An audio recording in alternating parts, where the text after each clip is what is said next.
Saya ini kalau biasa dipanggil Pak Camat gitu ya. Anak-anak hari ini mau dengar cerita nggak dari Pak Camat? Mau apa mau? Kira-kira nanti ceritanya terkait apa? Maunya cerita apa? Hewan? Tumbuhan? Oh naga, kok tahu? Kok tahu kalau Pak Camat mau cerita naga? Oh, terlihat gambarnya. Nanti dengarkan baik-baik ya. Nanti selesai saya baca cerita, akan saya tanya.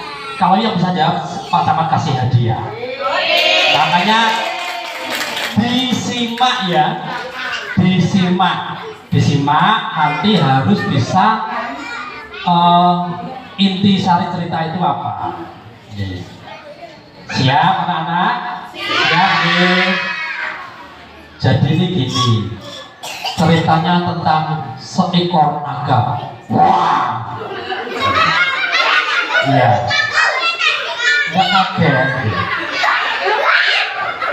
Naga ini bernama Draco. Ada nggak yang namanya Draco di sini? Nggak ada ya. Jangan sampai namanya kayak naga. Jadi cerita ini berjudul Jujur Itu Berapi. Di suatu masa, ya, mulai ya, dengarkan ya. Di suatu masa ada seekor naga kecil bernama Draco.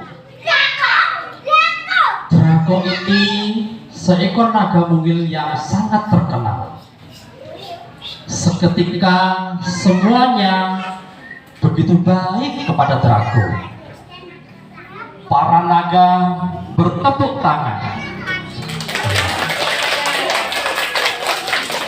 Para naga bertepuk tangan ketika Draco berjalan melewati keramaian dengan teriak, "Ayo Draco!"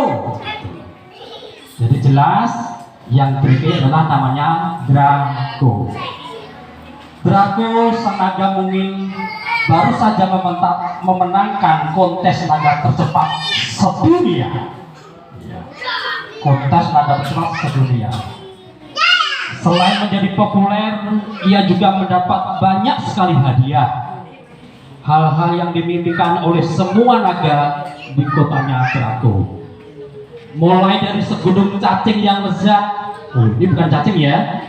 Hadiahnya itu segunung cacing yang lezat nan gurih sebagai snack sore sepanjang tahun.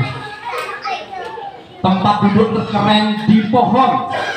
Jadi naga ini duduknya di pohon. Tertinggi sedunia selama setahun penuh. Dan yang paling hebat tentunya pemenang Draco ini juga mendapatkan piala yang berlapis emas. Mulanya Draco sang naga kecil sangat senang sekali. Kini semua naga yang lain bersikap baik kepadanya. Draco pun merasa sedikit agak tinggi hati. Dia merasa lebih tampan, lebih hebat dari yang lain. Bisa dibayangkan nih, Draco itu sekarang sombong setelah dia menang kontes. Lalu datanglah segala urusan semua yang suka dengan Draco. Para naga muda kini mulai mengikuti gayanya. Draco ini mempunyai sisik berwarna hijau. Akhirnya semua naga berusaha membuat sisiknya menjadi warna hijau. Anehnya, semakin ia menjadi idola, semakin ia merasa tidak bahagia.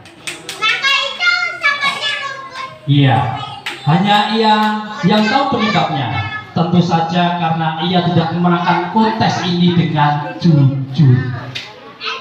Jadi ternyata Draco kenapa sedih meskipun dia menang kontes? Ternyata dia tidak jujur. Hari-hari pun berlalu. Sebelum Draco memenangi kontes, dia sudah berusaha berlatih sepanjang tahun, berlari melewati hutan yang penuh dengan pepohonan berduri, hingga menyelam ke dasar danau yang penuh dengan siput yang tidak bagus untuk sisik seekor naga. Hanya saja di titik terakhir ia sudah sangat kelelahan. Semua pesaingnya masih sangat bugar karena badan mereka yang besar dan tegap. Lalu sebuah hembusan kuat yang panjang mendorongnya jauh melalui naga lainnya. Dialah Bora. Jadi Draco si naga kecil ini menjadi pemenang karena dibantu oleh naga bernama Bora.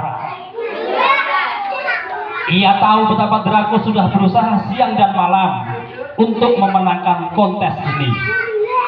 Bora lantas kasihan dan meniupkan angin untuk membantu Draco agar terbang lebih cepat. Dan benar saja, Draco berhasil memenangkan kontes berkat bantuan Bora. Pada detik-detik terakhir, seluruh naga seketika itu juga mengeluh-elukan Draco.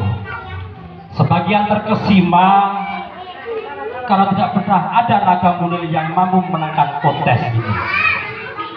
Jadi Draco ini mungkin kayak kamu mungkin ya.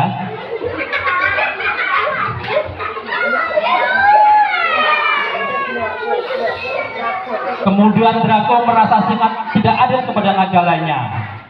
Draco tahu mereka juga berlatih sama kerasnya dengan dirinya, dan aku tidak bangga akan diriku.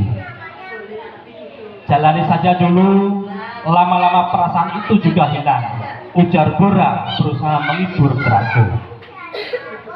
Sepanjang usiaku yang sudah tua ini, aku sudah melihat banyak sekali naga yang curang demi memenangkan kontes ini.